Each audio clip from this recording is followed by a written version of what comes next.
ప్రభువునందు ప్రేమైనటువంటి దేవుని బిడ్డలారా, ఈ సమయంలో మీ అందరికీ కూడా దేవుని పేరిట శుభాభివందనాలు తెలియజేస్తూ ఉన్నాం.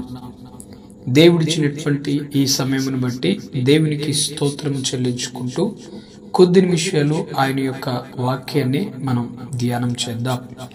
ఈరోజు మనము లూకా సువార్తలోని 24వ అధ్యాయంలో ఉన్నటువంటి 7 విషయముల గురించి మనము ధ్యానం చేద్దాం. లూకా సువార్త 24వ అధ్యాయంలో తెరవబడినటువంటివి 7 విషయాలు అందులో ఉన్నాయి. ఆ 7 విషయములు ఏంటి అని మనము ఈరోజు ధ్యానించుకుందాం. అంతకంటే ముందు చిన్న ప్రార్థన చేసుకుని మనము వాక్య భాగాన్ని చదువుకొని ముందుకు కొనసాగుదాం. ప్రార్థించుకుందాం. పరిశుద్ధుడా, ప్రేమగల తండ్రి, జీవం కలిగినటువంటి దేవా, యేసయ్య, మీకే స్తుతులు స్తోత్రములు చెల్లిస్తూ ఉన్నాం. అనుదినము కూడా ప్రభువా, నీ వాక్యాన్ని మేమందరము కూడా ధ్యానం చేయుచు ఉన్నప్పుడు ఇదిగో మీరు మాకు జ్ఞానమును దయచేసి ముందుకు నడిపిస్తూ ఉన్నారు.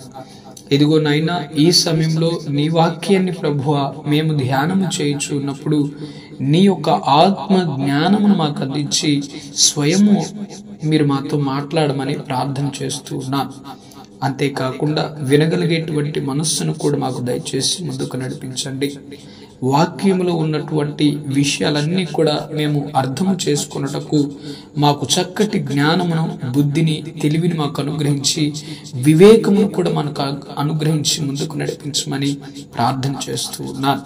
ఈ మైక్ ద్వారా వింటూ ఉన్నటువంటి ప్రతి ఒక్కరూ కూడా ఈ వాక్యము విని ఆశీర్వదించబడేటట్లుగా, దీవించబడేటట్లుగా మీరే ముందుకి మమ్మల్ని అందరినీ కూడా కొనసాగించమని, మా జీవితాలలో వాక్యపు అభివృద్ధి ఉండేటట్లుగా కృప చూపమని, మా నేత్రములు ప్రభువా మీరు తెరవమని, ఈ చిన్ని ప్రార్థనని పాదముల చెంతకు చేర్చుకోమని యేసు నామము పేరిట ప్రార్థించి అడిగి వేడుకొనుచున్నాను తండ్రి, ఆమేన్.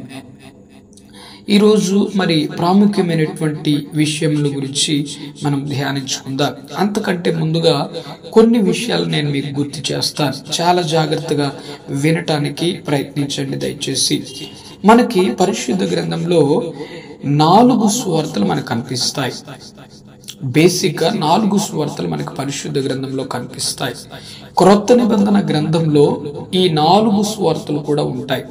పాత నిబంధన గ్రంథంలో మనకి 39 పుస్తకాలు ఉంటాయి, కానీ సువార్తలు ఉండవు. కొత్త నిబంధన గ్రంథంలో మనకి 27 పుస్తకాలు ఉంటాయి. క్రొత్త నిబంధన గ్రంథంలో మొదటి 4 పుస్తకాలని సువార్తలని పిలుస్తారు, గాస్పల్స్ అంటారు ఇంగ్లీష్ లో. అయితే ఈ 4 సువార్తలు కూడా చాలా ప్రాముఖ్యమైనటువంటివిగా మనం చూస్తాం. అయితే ఈ 66 పుస్తకాలు పరిశుద్ధ గ్రంథంలో ఉన్నాయి కదా.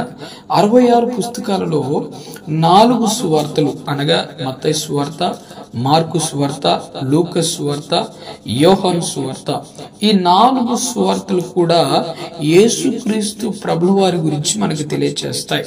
ఈ 4 సువార్తలు కూడా మనము చాలా జాగ్రత్తగా మనం చదివితే యేసుక్రీస్తు ప్రభువు వారి యొక్క జననము, యేసుక్రీస్తు ప్రభువు వారి యొక్క ఎదుగుదల, యేసుక్రీస్తు ప్రభువు వారి యొక్క మరి పరిచర్య, యేసుక్రీస్తు ప్రభువు వారి యొక్క అద్భుతములు, యేసుక్రీస్తు ప్రభువు వారి యొక్క స్వస్థతలు, యేసుక్రీస్తు ప్రభువు వారి యొక్క బోధలు, యేసుక్రీస్తు ప్రభువు వారి యొక్క మరి సిలువ వేసినటువంటి విధానము, మరణించినటువంటి విధానము, తిరిగి పునరుద్ధానుడై లేచినటువంటి విధానము అంతయు కూడా మనకి ఈ 4 సువార్తల్లో మనకు కనిపిస్తాయి. అందుకనే ఈ 4 సువార్తలు కూడా చాలా ప్రాముఖ్యమైనటువంటి విధముగా మనం చూడాలి. మరి యేసుక్రీస్తు ప్రభువు వారి గురించి ఈ 4 సువార్తలు అంతగా చెబుతూ ఉన్నాయి కదా. మరి ఈ 4 సువార్తలు ఒకటే తీరుగా ఒకే విధంగా ఉంటాయని చాలా మంది అనుకుంటారు. అలా అనుకుంటే ఖచ్చితంగా మనము పొరపాటు పడినట్లే. ఎందుకంటే 4 సువార్తలు ఒకే విధంగా ఉంటాయి అని అనిపిస్తుంది, కానీ దేనికదే ప్రాముఖ్యతను, దేనికదే ప్రత్యేకతను కలిగి ఉంటుంది. ఒకసారి కనుక మీరు మత్తయి సువార్త కానీ, మార్కు సువార్త కానీ, లూకా సువార్త కానీ, యోహాను సువార్త కానీ మీరు చదివితే ఈ విషయాలన్నీ కూడా మీకు అర్థమవుతూ ఉంటాయి. అలాగే ఈ యేసుక్రీస్తు ప్రభుల వారిని మనము అర్థము చేసుకోవాలి అంటే 4 సువార్తలు మనము క్షుణ్ణంగా చదవాలి, వివరంగా చదవాలి. అప్పుడు యేసుక్రీస్తు ప్రభుల వారు మనకి స్పష్టంగా అర్థమవుతూ ఉంటాడు. అయితే ఈ 4 సువార్తలు ఒకే విధంగా ఉంటాయి అని చాలా మంది అనుకుంటారు కదా, కానీ ఒకే విధంగా ఉండవు. ఇంకొక విషయాన్ని మీకు ఇక్కడ మనవి చేస్తూ ఉన్నాను. మత్తయి సువార్త అనేటువంటిది యేసుక్రీస్తు ప్రభుల వారిని ఆ మత్తయి అనేటువంటి శిష్యుడు భిన్నంగా చూపించడం అనేటువంటిది మనం చూస్తాం పరిశుద్ధ గ్రంథంలో. మత్తయి సువార్తలో మనం చాలా వచనాలన్నీ కూడా మనం చదువుతూ ఉంటే, వాక్యం అంతా కూడా మనం చదువుతూ ఉంటే మనకేమనిపిస్తుందంటే యేసుక్రీస్తు ప్రభుల వారు యూదుల రాజుగా వచ్చాడు అని మత్తయి అనేటువంటి శిష్యుడు ఆ వాక్యాన్ని రికార్డ్ చేస్తాడు. అక్కడ మత్తయి సువార్తలో 28 అధ్యాయాలు ఉంటాయి. ఎన్ని అధ్యాయాలు ఉన్నాయి? 28 అధ్యాయాలు ఉంటాయి. 28 అధ్యాయాలలో మనకి సంక్లిష్టమైనటువంటి వివరణ ఏంటి అంటే యేసుక్రీస్తు ప్రభుల వారు యూదులకు రాజుగా వచ్చాడు అనేటువంటి కాన్సెప్ట్ ని ఆయన ప్రస్తావించడం జరిగింది. ఆ కాన్సెప్ట్ ని మన యొక్క మనసులో ఉంచుకొని మత్తయి సువార్తను కనుక చదివితే అద్భుతమైనటువంటి విధముగా మత్తయి సువార్త మనకు అర్థమవుతుంది. హల్లెలూయా. ఇంకొక సువార్తను కనుక మనం చూస్తే 2వ సువార్త మార్కు సువార్త మనకు కనిపిస్తుంది. మార్కు అనేటువంటి ఆ శిష్యుడు ఎవరంటే అపోస్తులైనటువంటి పౌలు యొక్క శిష్యుడు ఆయన మార్కు అనేటువంటి ఆ వ్యక్తి. ఆయన దగ్గర శిష్యరికము చేసినటువంటి వ్యక్తి అన్నమాట. ఈ మార్కు అనేటువంటి ఆయన యేసుక్రీస్తు ప్రభుల వారిని ఏ విధంగా వర్ణిస్తూ రాశాడు అంటే ఆయన శ్రమ పడేటువంటి వాడు. ఉదాహరణకి ఒక దూడ కానీ ఒక ఎద్దు కానీ ఎలాగైతే శ్రమ పడుతుందో వ్యవసాయం చేసేటప్పుడు ఆ పనిలో ఎలాగైతే అది నలిగిపోతూ ఉన్నదో, ఎలాగైతే బాగా కష్టపడుతూ ఉన్నదో, యేసుక్రీస్తు ప్రభుల వారు కూడా దేవుని రాజ్యం అనేటువంటి వ్యవసాయం చేశాడు. ఆ వ్యవసాయంలో ఆయన, ఆ రాజ్య వ్యవసాయంలో ఆయన ఒక ఎద్దు వలె కష్టపడ్డాడు, ఒక దూడ వలె కష్టపడ్డాడు అని మనకి అవంతా కూడా 16 అధ్యాయములు కూడా ఆయన రికార్డ్ చేయటం జరిగింది. ఈ యొక్క పాయింట్ ని, ఆ యొక్క కాన్సెప్ట్ ని మన మనసులో ఉంచుకొని చదివితే కనుక మార్కు సువార్త మనకి ఖచ్చితంగా అర్థమవుతూ ఉన్నది. అలాగే లూకా సువార్తలో కనుక మనం వస్తే మనము లూకా సువార్త 24వ అధ్యాయంలో మనము తెరవబడినటువంటి 7 విషయాలు మనం తెలుసుకోవడానికి అని మనం చెప్పుకున్నాం కదా. అయితే ఇక్కడ లూకా సువార్త కనుక మనం చూస్తే అన్నిటికంటే లూకా సువార్త చాలా డిఫరెంట్ గా ఉంటుంది, చాలా విభిన్నంగా ఉంటుంది అనమాట. లూకా సువార్త, లూకా అనేటువంటి ఆయన ఒక వైద్యుడు. లూకా అనేటువంటి ఆయన గ్రీకుకు సంబంధించినటువంటి వైద్యుడు అనమాట. ఈయన లూకా సువార్తలో మీరు కనుక గమనించగలిగితే చరిత్రను గురించినటువంటి వాస్తవాలు ఎక్కువగా చెప్తూ ఉంటాడు. చరిత్రలో ఉన్నటువంటి వాస్తవాలు ఎక్కువగా చెప్తూ ఉంటాడు అనమాట. లూకా సువార్త 2వ అధ్యాయం 1వ వచనం, 1వ అధ్యాయం 1 నుంచి 4 వచనాలు, 3వ అధ్యాయం 1వ వచనం, ఇలాగున చరిత్ర గురించినటువంటి క్లూస్ ని ఎక్సలెంట్ గా మనకి ప్రజెంట్ చేయటం లూకా సువార్తలో మనం చూస్తాం. ఈ లూకా అనేటువంటి భక్తుడు వైద్య వృత్తిని కలిగినటువంటి వాడు అనమాట. అందుకనే ఈయన రాసినటువంటి లూకా సువార్తను మనం కనుక చదివితే మత్తయి సువార్తలో రాసినటువంటి పదాలు, మార్కు సువార్తలో రాసినటువంటి పదాలకి ఈ లూకా సువార్తలో ఉన్నటువంటి పదాలకి చాలా వ్యత్యాసం అనేటువంటి మనకు కనిపిస్తాయి. ఈ ఉన్నటువంటి పదాలు, లూకా సువార్తలో ఉన్నటువంటి పదాలు వైద్య పరిభాషలో ఉన్నటువంటి పదాలు మనకి కనిపిస్తూ ఉంటాయి అన్నమాట. ఈయన మరి దేవుని యొక్క కుమారుని యేసుక్రీస్తు ప్రభుల వారిని ఎలాగో ప్రజెంట్ చేస్తూ ఉన్నాడంటే మనుష్య కుమారుడిగా లూకా సువార్త ప్రజెంట్ చేస్తూ ఉన్నాడు. ఈయన మనుష్య కుమారుడుగా ఈ భూలోకంలో ఉన్నాడు అని రికార్డ్ చేయటం అనేటువంటి జరిగింది. లూకా సువార్త యేసుక్రీస్తు ప్రభుల వారు మనుష్య కుమారుడు అనేటువంటి దానిని మనసులో ఉంచుకొని ఆ కాన్సెప్ట్ తో కనుక లూకా సువార్తను మనం కనుక చదివితే యేసుక్రీస్తు ప్రభుల వారిలో ఉన్నటువంటి ఆ దైవత్వము మరి మనిషిగా నరవతారముగా ఎలాగున ఉన్నాడు, ఆయన ఎలాగున చేశాడు అనేటువంటిది 100% మనకి కళ్ళకు కట్టినట్లుగా లూకా అనేటువంటి భక్తులు రికార్డ్ చేయటం మనం చూస్తాం. అయితే ఇంకా మనము ముందుకు వెళ్తే కనుక దేవుని యొక్క కుమారుణ్ణి చూపించడం నిజంగా లూకా భక్తుడు ఒక సవాలుగా స్వీకరించాడని మనం ఇక్కడ చెప్పుకోవాలి. అయితే లూకా సువార్త అనేటువంటిది దేవాలయంలో ప్రార్థనతో ప్రారంభమవుతూ ఉన్నది. అలాగే ఎండింగ్ కనుక ముగింపు కనుక వస్తే దేవాలయంలో ప్రార్థనతోనే ఇది ముగించడం అనేటువంటిది మనం చూస్తాం. లూకా చరిత్ర గురించినటువంటి క్లూస్ ను మనకి మరి అత్యద్భుతమైనటువంటి విధంగా ఇవ్వటం అనేటువంటి చూస్తాం. అలాగే ఇంకొకటి ఏంటి అంటే లూకా సువార్తలో ఉన్నటువంటి ఇంకొక ప్రత్యేకత ఏంటి అంటే స్త్రీల గురించి ఎక్కువగా ప్రస్తావించడం మనం చూస్తాం. అలాగే మరి పిల్లలకు ప్రత్యేకమైనటువంటి స్థానం ఇవ్వటం మనం చూస్తాం. ఈ లూకా సువార్తలో 24 అధ్యాయములు మనం చూస్తాం. 24 అధ్యాయాల్లో కూడా అద్భుతమైనటువంటి విధముగా ఆయన రికార్డ్ చేయటం, ఆ వాక్యమును రాయటం అనేటువంటిది మనం నిజంగా ఎక్సలెంట్ అని మనం చెప్పుకోవాలి. ఇంకొక విషయం కనుక మనం చూస్తే ఈయన వాడినటువంటి వైద్య పరిభాష అనేటువంటిది చాలా విభిన్నంగా చాలా వ్యత్యాసంగా ఉండటం అనేటువంటిది మనం చూస్తూ ఉన్నాం. అలాగే యోహాను సువార్తలో కనుక మనం వస్తే యోహాను సువార్త అనేటువంటిది నిజంగా it's a really great gospel అని మనం చెప్పాలి. ఎందుకు అని అంటే ఈ యోహాను రాసినటువంటి ఈ సువార్త యేసుక్రీస్తు ప్రభువు వారి గురించి రాసినటువంటి ఈ సువార్త నిజంగా ఈ లూకా సువార్తను చదివితే ప్రతి ఒక్కరు కూడా చదివితే ఆధ్యాత్మికమైనటువంటి వ్యక్తులుగా మారతారని చెప్పటంలో ఎటువంటి సందేహం అనేటువంటిది లేదు. యోహాను ఏమని రాశాడంటే యేసుక్రీస్తు ప్రభుల వారి గురించి ఈయన దేవుని కుమారుడు అని మనం ఇక్కడ మనం గమనించడం చూస్తాం. అంటే ఆయన రికార్డ్ చేయటం దేవుని యొక్క కుమారుడుగా ఈ భూలోకానికి యేసుక్రీస్తు ప్రభుల వారు వచ్చాడు అని రికార్డ్ చేయటం అనేటువంటిది మనం చూస్తాం. నిజంగా రియల్లీ మనం ఎంచుకున్నటువంటి ఏ లేఖనమైనా సరే, యోహాను సువార్తలో ఎంచుకున్నటువంటి ఏ లేఖనమైనా, చదువుతున్నటువంటి ఏ వాక్యమైనా సరే మనకి ఎలాగ అనిపిస్తుందంటే ఆధ్యాత్మికమైనటువంటి విధముగా మనల్ని అందులోకి తీసుకుని వెళ్ళిపోతూ ఉంటాడనమాట. ఆయన రాసినటువంటి విధానము అలాగున ఉంటుంది.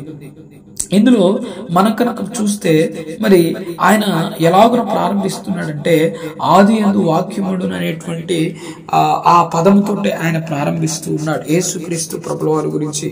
నిజంగా ఇవన్నీ కూడా లోతులోకి మనం వెళ్తే, లోతైనటువంటి అనుభవాల్లోకి మనకు వెళ్తే కనుక నిజంగా బైబిల్లో ఉన్నటువంటి ఆ దేవుని యొక్క మనసు అనేటువంటిది ఏంటో మనకి క్లియర్ గా మనకు అర్థమవుతున్నది. అందుకనే 4 సువార్తలు కూడా దేనికదే ప్రత్యేకమైనటువంటి విధానంలో ఉంటాయని చెప్పడంలో ఎటువంటి అతిశయోక్తి అనేటువంటిది లేదని ఈ సమయంలో మనం చెప్పుకోవాలి. యోహాను సువార్త మరి ఎవరికి రాయబడింది అంటే అది గ్రీకులకు రాయబడిందని మనం చెప్పుకోవాలి. హల్లెలూయా.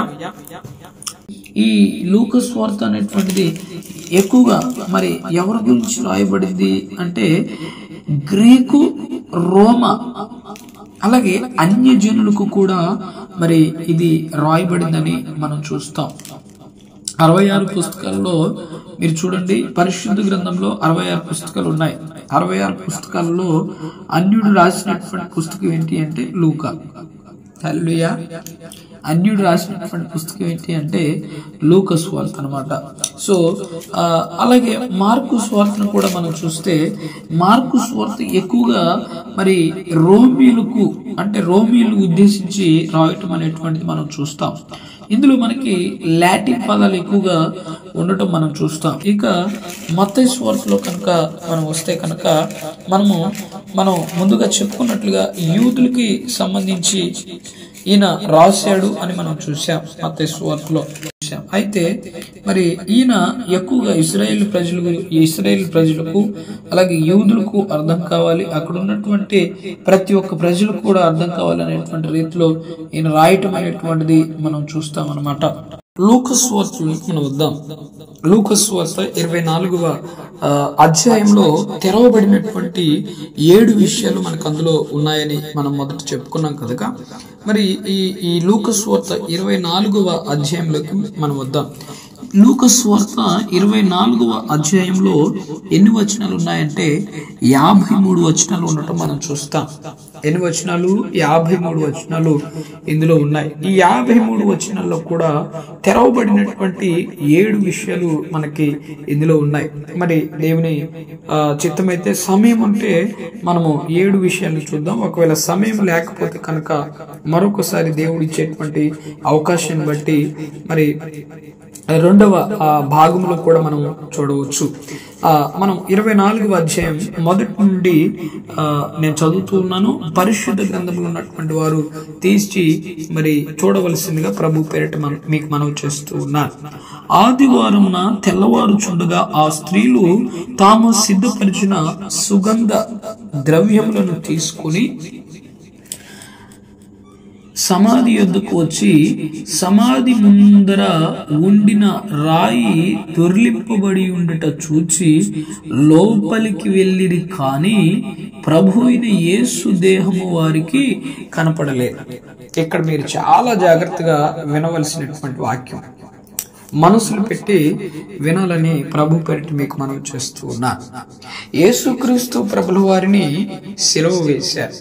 సిలువ వేసిన తరువాత అరిమతై యోసేపు అనేటువంటి శిష్యుడు యేసుక్రీస్తు ప్రభుల వారి యొక్క శరీరాన్ని ఆయన తొలిపించుకున్నటువంటి ఆ సమాధిలో యేసుక్రీస్తు ప్రభుల వారి యొక్క శరీరాన్ని ఉంచారు.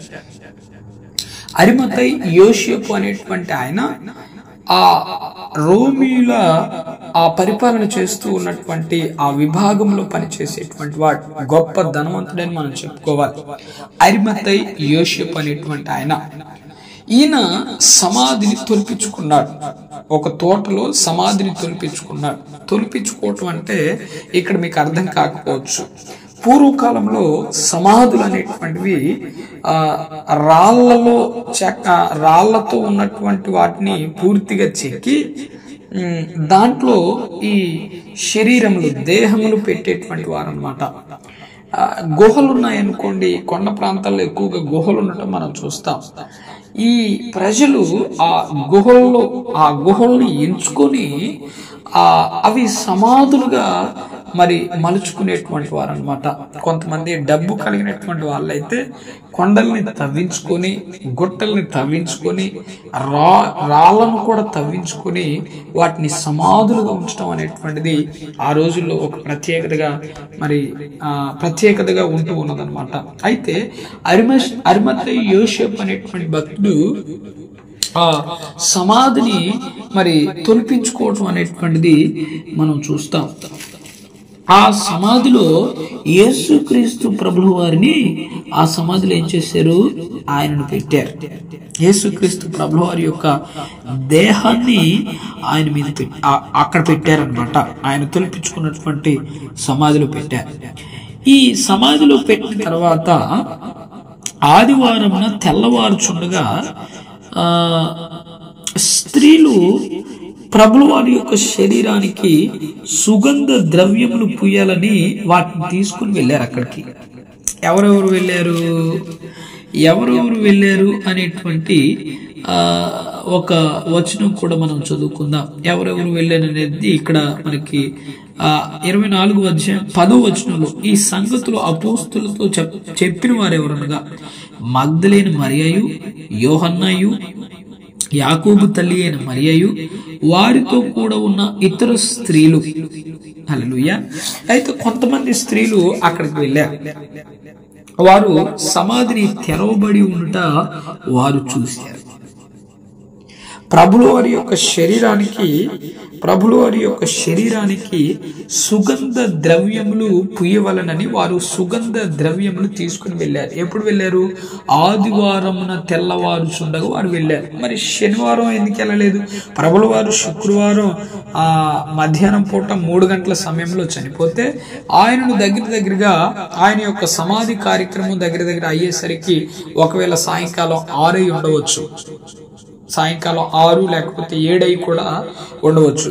మరి సాయంకాలము 6, 7 అంటే విశ్రాంతి దినం అనేటువంటిది ప్రవేశిస్తూ ఉన్నది కనుక అస్తమయమును ఉదయము కలగగానే ఒక దినమాయనని మరి ప్రభుల వారు మనకి ఆది కాండంలో చెప్పారు.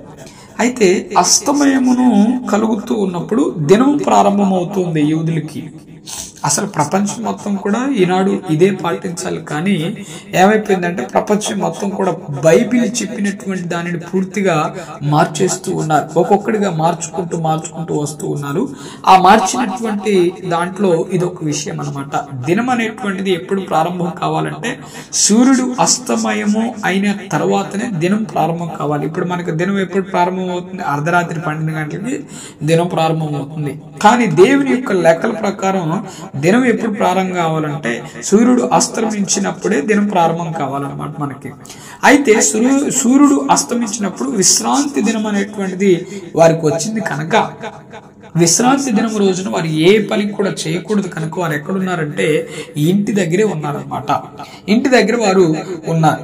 అయితే ఈ ఇంటి దగ్గర ఉన్న తర్వాత ఆదివారం తెల్లవారుచు ఉన్నప్పుడు వారు ఏం చేశారంటే సమాధి వద్దకు వెళ్ళారు. అప్పటిదాకా ఓపిక పట్టారు, అప్పటిదాకా ప్రార్థన చేశారు, అప్పటిదాకా ఇంట్లో ఉన్నారు. అసలు ఇంట్లో ఉన్నారు కానీ వారి మనసు మాత్రం ఎక్కడుందంటే సమాధి దగ్గర ఉంది.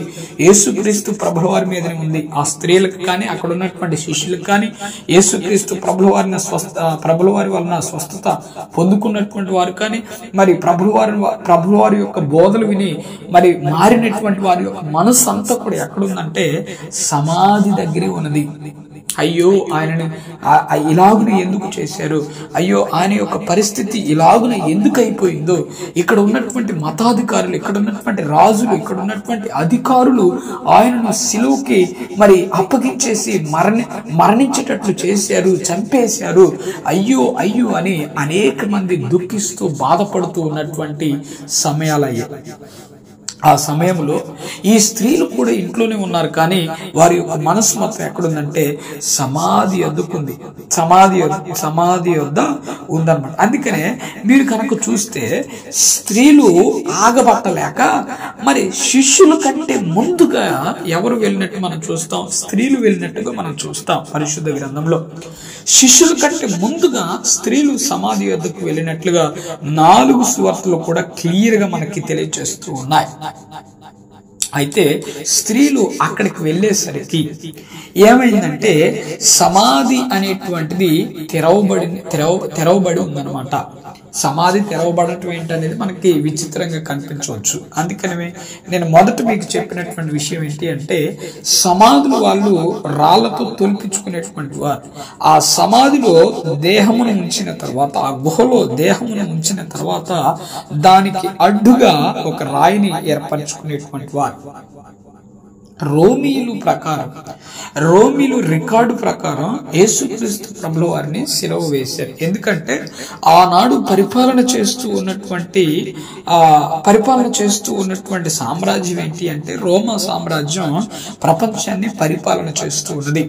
వారి యొక్క రికార్డ్స్ ప్రకారంగానే, వారి యొక్క విధి విధానాల ప్రకారంగానే యేసుక్రీస్తు ప్రభుల వారి యొక్క మరి ఆ యొక్క సమాధి మూసివేయటం అనేటువంటిది జరుగుతూ ఉన్నది. అక్కడ వాళ్ళు రికార్డు తీసుకున్నారు. రికార్డు తీసుకోగానే అక్కడ 2 రోమిలకు సంబంధించినటువంటి భటుల్ని కాపలుగా ఉంచడం అనేటువంటిది మనం చూస్తూ ఉన్నాం. హల్లెలూయా. ఇదంతా ఎవరి అండర్లో జరుగుతుందంటే రోమా సామ్రాజ్యం యొక్క అండర్లో మరి ఇదంతా కూడా జరుగుతూ ఉన్నది.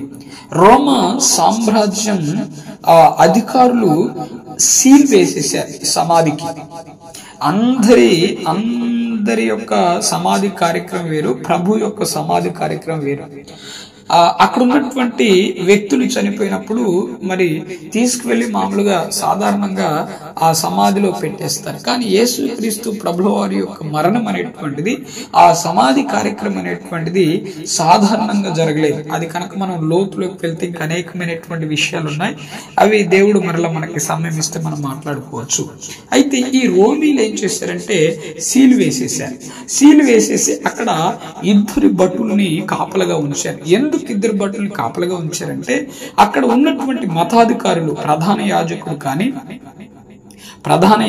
కానీ అక్కడ ఉన్నటువంటి మతాధికారులు ఏం చేశారంటే యేసుక్రీస్తు ప్రభువారి యొక్క శరీరాన్ని శిష్యులు ఒకవేళ దొంగతనం చేయొచ్చేమో, లేకపోతే ఆయన చేత అద్భుతములు చూచినటువంటి వారు, స్వస్థత పొందుకున్నటువంటి వారు ప్రభువారి యొక్క శరీరాన్ని మరి దొంగలించొచ్చేమో, ఏదైనా చేయొచ్చేమో అని మరి మతాధికారులు రోమా రాజుని, ఆ సామ్రాజ్య రాజుని, హేరోదు రాజుని ఏమని అడిగారంటే అక్కడ సీల్ వేసేసి అక్కడ ఇద్దరు భటుల్ని కాపలుగా ఉంచండి అని వారికి విన్నవించడం అనేటువంటిది జరిగింది.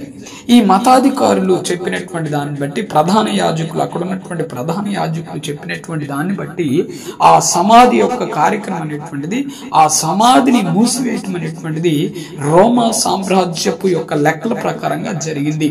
సీల్ వేసేసారు, ఇద్దరు భటుల్ని కాపలుగా ఉంచారు. అయితే ఇదంతా కూడా మరి ఒక పక్కన ఉండి అనేక మంది చూడటం అనేటువంటిది మనం లేఖనాల్లో మనం చూస్తూ ఉన్నాం. అయితే సమాధి వద్దకు స్త్రీలు వచ్చారు. సమాధి వద్దకు సుగంధ ద్రవ్యములు తీసుకుని సమాధి వద్దకు స్త్రీలు వచ్చినప్పుడు ఆ సమాధి ముందున ఉండినటువంటి రాయి దొర్లింపబడింది. సమాధికి అడ్డుగా ఒక గుండ్రటు రాయి అనేటువంటిది ఉందన్నమాట. ఇప్పుడు ఉదాహరణకి మనము హౌస్ మీద గుండ్రంగా ఉండటానికి కాంక్రీట్ తోటి ఒక మూతను మనం తయారు చేస్తాం కదా, సేమ్ అలాగానే ఆ రాయిని, ఆ సమాధిని తొలిపించేటప్పుడే ఆ రాయి కూడా తొలిపిస్తారు ధనవంతులైనటువంటి వారు. అయితే ఆ రాయిని కూడా అలాగనే మరి తొలిపించడం అనేటువంటి జరిగింది. దానికి అడ్డుగా ఆ రాయిని పెట్టడం అనేటువంటి జరిగింది. కానీ ఈ స్త్రీలు సమాధి దగ్గరికి వచ్చేసరికి సమాధి ముందర ఉన్నటువంటి రాయి దుర్లింపబడి ఉండుట వారు చూశారు. అంటే సమాధి అక్కడ ఏమైపోయింది, తెరవబడింది. సీలు వేసినటువంటి సమాధి, రోమా సామ్రాజ్యం సీలు వేసినటువంటి సమాధి అక్కడ తెరవబడి ఉండటం మనం చూస్తూ ఉన్నాం. ఆ స్త్రీలు పరుగున ఎక్కడికి వెళ్ళారట, అది చూసి లోపలికి వెళ్ళారు. లోపలికి వెళ్ళగానే ప్రభు అయిన యేసు దేహం వారికి అక్కడ కనపడలేదు. తెరవబడినటువంటి సమాధిలోకి వీరు ప్రవేశించారు పరుగున. కానీ అక్కడ యేసు క్రీస్తు ప్రభు వారి యొక్క దేహం అంటే శరీరం అనేటువంటిది వారికి కనిపించలేదు. అయితే ఇందును గురించి వారికి ఏమీ కూడా తోచట్లేదు, అసలు వారికి ఏం అర్థం కావట్లేదు. అక్కడ సిచ్యువేషన్ మొత్తం కూడా చూస్తూ ఉంటే అరే సమాధి తెరవబడి ఉందేంటి, ఇక్కడ ఇద్దరు శిష్యుల్ని మరి రోమా సామ్రాజ్యపు రాజులు ఇక్కడ ఇద్దరు శిష్యుల్ని పెట్టారు, పకడ్బందీ చేశారు. కానీ యేసుక్రీస్తు ప్రభువారి యొక్క దేహం గురించి ఏమైపోయింది, ఎవరు తీసుకువెళ్లారని అక్కడ ఉన్నటువంటి స్త్రీలు భయకంపితులో పోతూ ఉన్నారు. ఒక పక్క వారికి ఏం అర్థం కావట్లేదు. అర్థం కాకపోతే అక్కడ ఆ సమాధిలో ఇద్దరు మనుషులు ఉండటం మనం చూస్తాం. వారి యొక్క వస్త్రములు ప్రకాశమానమైనటువంటి విధంగా వెలుగుతూ ఉన్నాయి. ఆ వెలుగుతూ ఉన్నటువంటి వస్త్రములను ఇద్దరు మనుషులు ధరించుకొని వారి యొద్ద నిలబడిరి. వారు ఆ స్త్రీలకు చెప్తూ ఉన్నారు, మీరు భయపడి మీ ముఖములను నేలకు మోపి ఉండగా వీరు సజీవుడైన వారిని మీరెందుకు మృతుల్లో వెతుకుచున్నారు? ఆయన ఇక్కడ లేడు, ఆయన లేచి ఉన్నాడు. హల్లెలూయా. ఏం చేశాడట ఆయన? ఇద్దరు మనుషులు అంటే దేవదూతలు అక్కడ ఉన్నారు. ఇద్దరు దేవదూతలు కూడా అక్కడ ఉన్నారు. వారు ఎలా ఉన్నారంటే ప్రకాశమానమైనటువంటి వస్త్రములు ధరించుకుని ఆ స్త్రీలతో చెప్తూ ఉన్నారు, మీరు ఎందుకు భయపడుతున్నారు? సజీవుడు యేసుక్రీస్తు ప్రభువు వారు సజీవుడై తిరుగు లేచాడు, మృతుల్లో నుండి తిరిగి లేచాడు.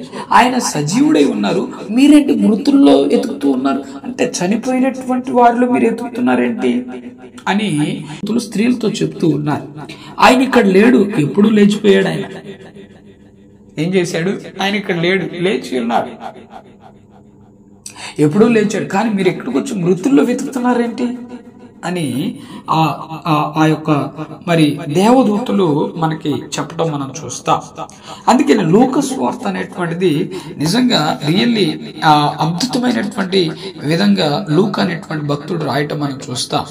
తెరవబడినటువంటి 7 విషయాలు మనకి ఇందులో ఉన్నాయని చెప్పాం కదా. మరి తెరవబడినటువంటి 7 విషయాల్లో మనం ఈరోజు మొదటి విషయాన్ని మనం చూసాం. మొదటిది ఏంటి అంటే 24వ అధ్యాయంలో తెరవబడినటువంటి మొదటి విషయం ఏంటి అంటే సమాధి అనేటువంటిది తెరవబడిందని మనం చూస్తూ ఉన్నాం. హల్లెలూయా. తెరవబడినటువంటి సమాధి, ప్రపంచంలో ఏ సమాధి కూడా తెరవబడి ఉండలేదు ఇంతవరకు కూడా. అన్ని సమాధులు మూసినటువంటివే. తెరవబడినటువంటి సమాధి ఏంటి అంటే ఏకైక సమాధి యేసు క్రీస్తు ప్రభువు వారి యొక్క సమాధి. అన్ని సమాధులు కనుక మీరు చూడండి, వేల ఎకరాల్లో ఉంటాయి, బంగారంతో ఉంటాయి, వెండితో ఉంటాయి, ఎంతో ఆ పాలరాతితో ఉంటాయి. అన్ని సమాధులు కూడా మనం చూస్తే గ్రానైట్ రాడ్స్ తోటి మరి ఎంతో అద్భుతమైనటువంటి విధంగా కట్టించుకున్నారు. కానీ ఏ ఒక్క సమాధి కూడా తెరవబడినటువంటి సమాధి కాదు. కానీ ప్రపంచంలో ది ఫస్ట్ టైం తెరవబడినటువంటి సమాధి ఎవరిది అంటే ఒకే ఒకడు యేసుక్రీస్తు ప్రభువు వారి యొక్క సమాధి. ఆయన యొక్క పునరుద్ధానం అనేటువంటిది ఈ ప్రపంచానికి అద్భుతమైనటువంటి విధంగా ఉందే అని మనం చెప్పుకోవచ్చు. ఆయన యొక్క పునరుద్ధానం అనేటువంటిది నిజంగా ఒక అద్భుతం ఈ ప్రపంచానికి. అది ఎవరికి కూడా అర్థం కాదు. యేసుక్రీస్తు ప్రభువు వారిని ఎరిగినటువంటి వారికి ఇది అర్థమవుతుంది. వాక్యాన్ని ఎరిగినటువంటి వారికి ఈ యొక్క పునరుద్ధానం, తెరవబడినటువంటి సమాధి, ఇవన్నీ కూడా అర్థమవుతూ ఉంటాయి. సిలువలో యేసుక్రీస్తు ప్రభువు వారు చనిపోయాడు. సిలువకి ఏమొచ్చిందంట? విలువ వచ్చింది. సమాధిలో యేసుక్రీస్తు ప్రభువు వారు తిరుగు లేచాడు. ఆ సమాధికి ఏమొచ్చిందట? విలువ వచ్చింది. హల్లెలూయా. అలాగని మీరు చేయొద్దు. యేసుక్రీస్తు ప్రభువు వారి యొక్క శిలువను మెల్ల వేసుకుంటున్నారు, చర్చికి పెడుతున్నారు, ఇంకా నానా రకాలుగా చేస్తూ ఉన్నారు. మరి తెరవబడినటువంటి సమాధి ఉంది కదా, పునరుద్ధానమైనటువంటి సమాధి, దాన్ని కూడా చేసుకుని మెల్ల వేసుకుందాం, మరి అనేకమైన రకాలుగా చేద్దామంటే ఆ ఉద్దేశం అది కాదు.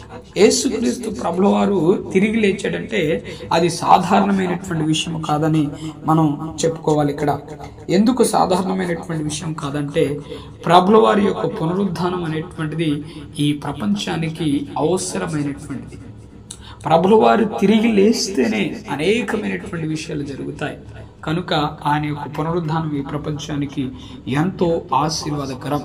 మరి మరొకసారి దేవుడు మనకి సమయాన్ని ఇస్తే మనము మరి లూకా సువార్తలో తెరవబడినటువంటి 6 విషయాలు మనకి ఇంకా ఉన్నాయి. ఇప్పుడు మనం ఒక విషయాన్ని చెప్పుకున్నాం. ఏంటి? తెరవబడినటువంటి ఒక విషయం ఏంటి అంటే తెరవబడినటువంటి సమాధి.